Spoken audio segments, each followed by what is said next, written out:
2.1 hak dan hubungannya dengan perbezaan. Okay, so kita ada hak di sini. So, kalau saya ada 1, 1/2, 1/3, 1/4, 1/n itu. So, apabila saya punya limit n ke infinity, Tn adalah 1/infinity, dia akan sama dengan kosong lah. Kerana kalau yang ini kita makin dia punya n makin besar, okay, dia akan jadi kosong lah, hampir kosong lah. Okay, so dia akan hampir kosong. Okay, so ini ialah dia punya hak, yaitu limit. So untuk yang ini, so kalau saya ada yang x square tambah 3x bagi dengan x.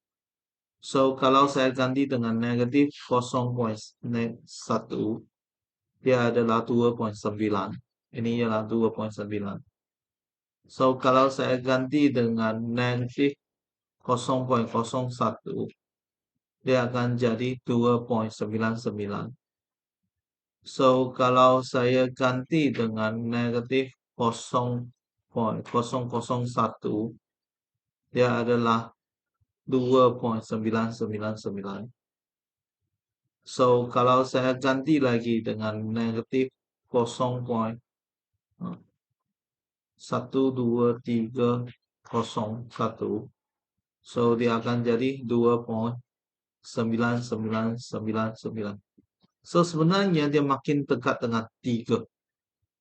Okay, kalau saya ganti dengan 0.1, so kalau saya 0.1, dia adalah 3.1. Kalau saya ganti dengan 0.01, dia adalah 3.01. So 3.001, 3.0001. So ganti dengan 3.001. Lah, 0.001. So dia adalah 3.001. Kalau saya ganti dengan 0.0001, dia adalah 3.0001. So yang ini dia limit, okay, hampir dengan 3. Okay, hak itu ialah limit, dalam English ialah bahasa Inggris ialah limit lah.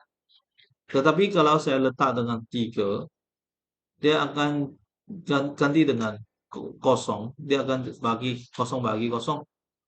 So kosong bagi kosong itu dia, kalau kita cari hak, yaitu limit, ialah kosong bagi kosong. Maksudnya sesuatu kita boleh buat. So sini ini kita dari kiri ke kanan dan dari kanan ke kiri. Dia hampir ke kosong, ini dia hampir ke 3. So limit, so di sini kita boleh cakap bahawa limit x ke kosong fx adalah 3, walaupun f3, f kosong ialah undefined. Okay. So sebenarnya kita boleh buat macam ni. Limit x ke kosong, x square tambah 3x per x adalah sama dengan limit x ke kosong. Kita buat faktor. Lepas tu potong. Dan dia akan jadi 0 tambah 3. So dia adalah 3. So apabila x menghampiri a dengan keadaan a bukan x bukan a, hak bagi fx ialah L. Ditulis bagi hak x ke a, fx sama dengan L. So saya akan suggest belajar guna limit lah. Jangan guna bahasa Melayu punya lah. Okay, cara untuk menentukan hak, kalau dia bukan 0/0, kita terus ganti.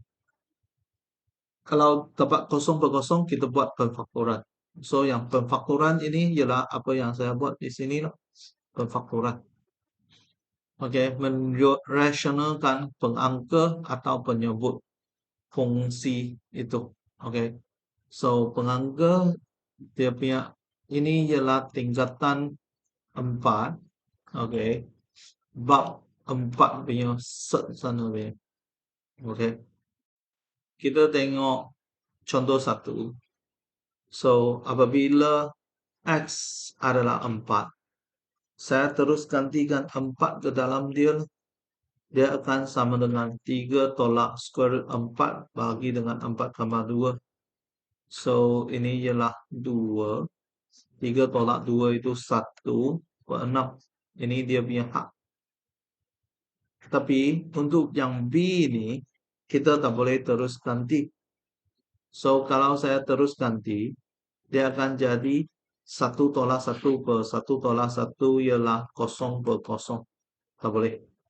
So, kita buat pemfaktoran. So, ini ialah A square tolak B square ialah A tambah B, A tolak B. So, ini ialah X tambah 1, X tolak 1 bagi dengan X tolak 1. So, ini kita faktorkan. So, dia akan jadi 1 tambah 1, yaitu 2. Apabila ganti 1 ke dalam, hak ini tak payah tulislah. So, untuk yang C ini, untuk yang C ini, kalau saya ganti dengan kosong, square root 1, 0 tambah 1 tolak bagi dengan kosong, dia akan jadi 0/0. So, tak boleh. So, kita darab dengan dia punya conjugate. Dia adalah square root X tambah 1 tambah 1. Lepas tu, dia punya penyebut dia adalah darab dengan square root X tambah 1 tambah 1. Ini akan jadi hak X ke 0. So, A tolak B, A tambah B, jadi A square tolak B square. So, X tambah 1 tolak dengan 1. Okey. So, sebenarnya ialah ini square tolak ini square. Tapi, square root square boleh buang lah. X darab dengan square root X tambah 1 tambah 1. So, ini akan jadi hak X ke 0. X bahagi dengan X darab dengan square root X tambah 1 tambah 1. So, X ini dengan X ini boleh potong.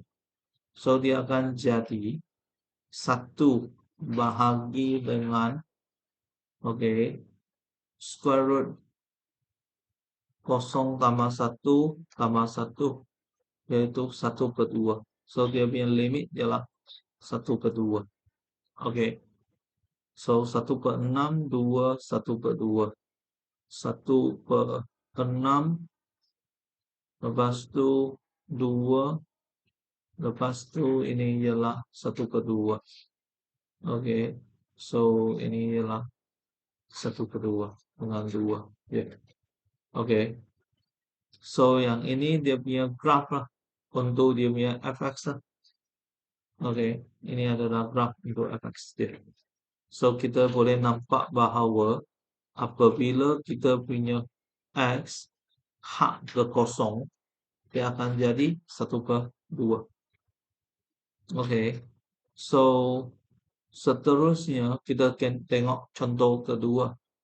So, untuk contoh kedua ini, kita boleh tengok bahawa F0 itu dia undefined. Tidak tertarik. Undefined. Tidak tertarik. Kerana 0 itu dia akan jadi 0. Dia adalah 0/0 lah. Tidak tertarik. Tapi dia punya hak X ke 0.